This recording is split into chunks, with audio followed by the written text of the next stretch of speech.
There's nothing I love more than Reddit and their terrible gaming opinions, so today I'm just gonna piss myself off by going to Reddit again and reading some garbage opinions. And yes, these opinions are garbage, I'm sorry if you agree with them, but they're bad. First up we have, I don't blame Nintendo for taking down Emulation. It's still their IP. I see a lot of comments on how those games should be available for free. I don't get it. I mean, I understand why you wouldn't want games to be available for free if you're a developer, but they should at least be available on a current console at an acceptable frame rate. And I feel like it should cost less since the games are less advanced, the older ones anyway. You know, if you're not gonna make your game available for us to buy, then don't cry when we pirate it. You know, you're just being a crybaby bitch in that situation. It's their IP and they can choose what to do with it, end of story.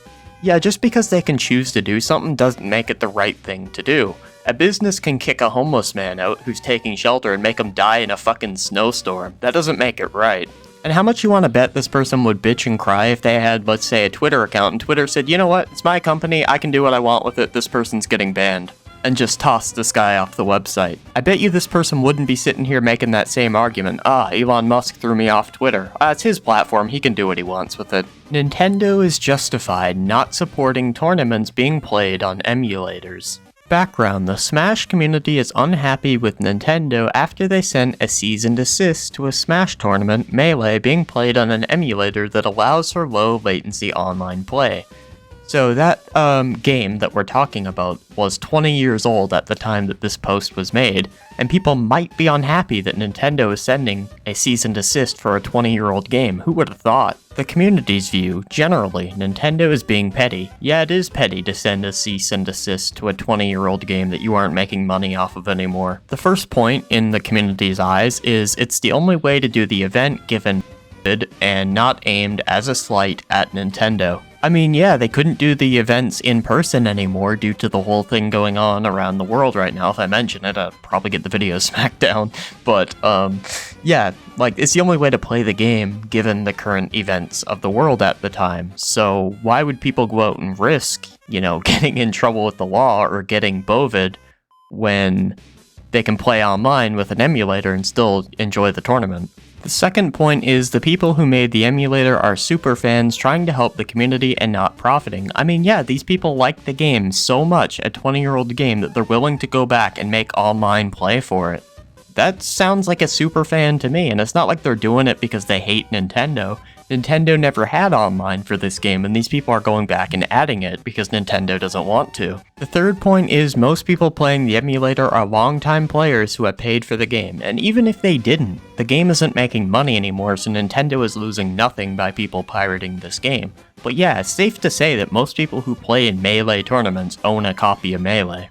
The fourth point is the game is old, 2001, and it's not really going to substantially hurt sales. Well, whether the sales of the actual game are hurt or not, the game isn't being produced anymore, so somebody going out and buying the game isn't going to benefit Nintendo in any way at all. And the final point the community has is Nintendo has done little to push the competitive scene over the years, which is true. My take: Nintendo is justified. Gawk it harder, bro. They are stamping their approval on a tournament being run on a free, pirated version of their game. How the fuck do you know the game is pirated and the guy didn't take a legit copy and redump it? You don't know that, so why don't you stop assuming things? Just like I'm gonna assume here that you were kicked in the head by a horse child. Would EA back a tournament on a free pirated version of their game? Would Bethesda? Would most other companies? I don't think other companies would send a cease and desist to a tournament being held on a 20-year-old game that they don't profit off of anymore. Nobody hates Nintendo fans more than Nintendo.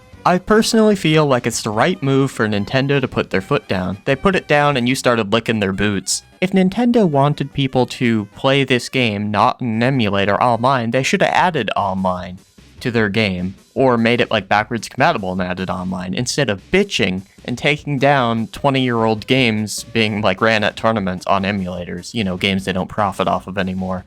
They literally lost nothing by people running these tournaments, and they just basically gave a giant fuck you to the Smash community.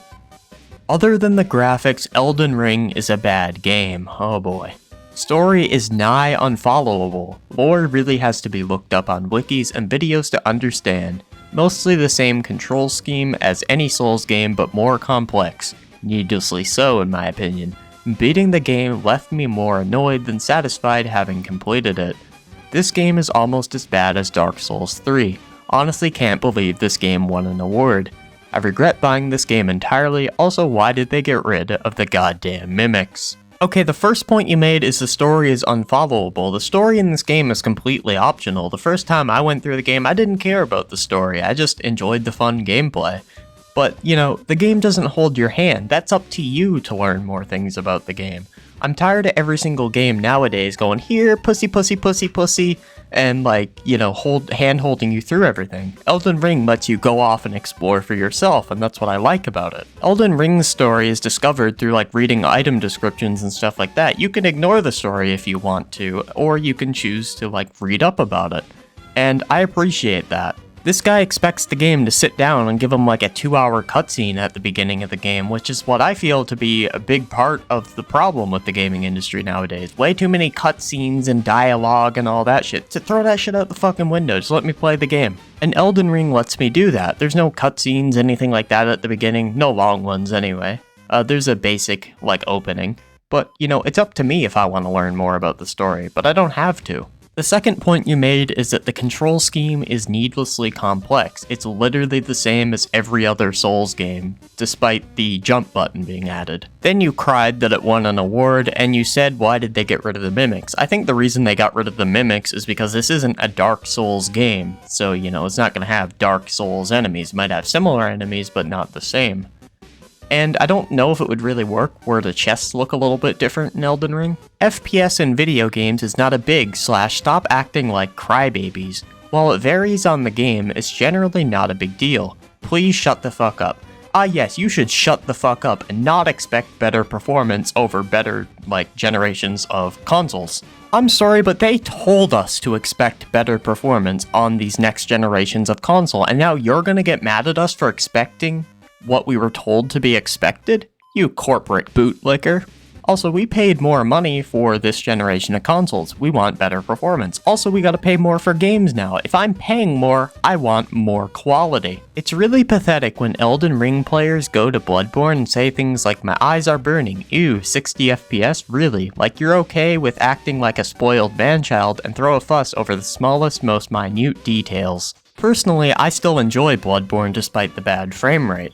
But can you really blame people for noticing when their amount of input lag is doubled and the frame rate is chopped in half like a big fat juicy fucking watermelon? Do you also expect others to know you don't like crust on your sandwich bread? Yeah, I don't like it. And you need them to cut it off for you as well after they make it? Well, that's a shit comparison because with the crust on your sandwich, you can cut that off and fix the problem. But with a bad frame rate on a lot of console games, especially Bloodborne where it's a console exclusive, you can't change your frame rate. 1. FPS is felt more than it is seen. This is true, but you know, it kind of matters how a game feels to play. The developers typically test both before making a decision, and that motion effect that 30 FPS has a better look than 60 FPS on some games. Yeah, it might look better, but it doesn't play better, and I play video games, I don't look at them. It's not such an unknown fact that 30 FPS looks more cinematic to most. Yeah, but I'm not here to watch a cinematic movie, I'm here to play a video game.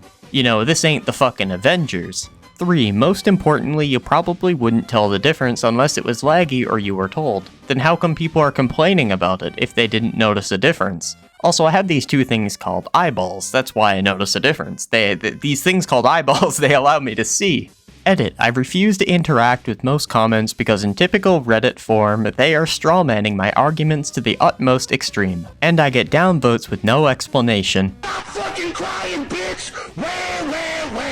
I don't wanna fucking hear it! Yes, everyone who disagrees with me is strawmanning me, dude. And you're crying about downvotes. The reason people gave you downvotes is because they disagree with you. They're upset that they paid for a console, you know, that they were promised better performance on and they're not getting it. Bloodborne is probably a bad example to use for this because Bloodborne is a PS4 game. It's understandable that it runs at 30, even though that generation promised 60 as well. I never said all games should have 30 FPS. This was made to rage bait the adult babies who think it's cool to act pampered and weak. I mean, you're crying on Reddit that people aren't agreeing with you. You're also a man baby.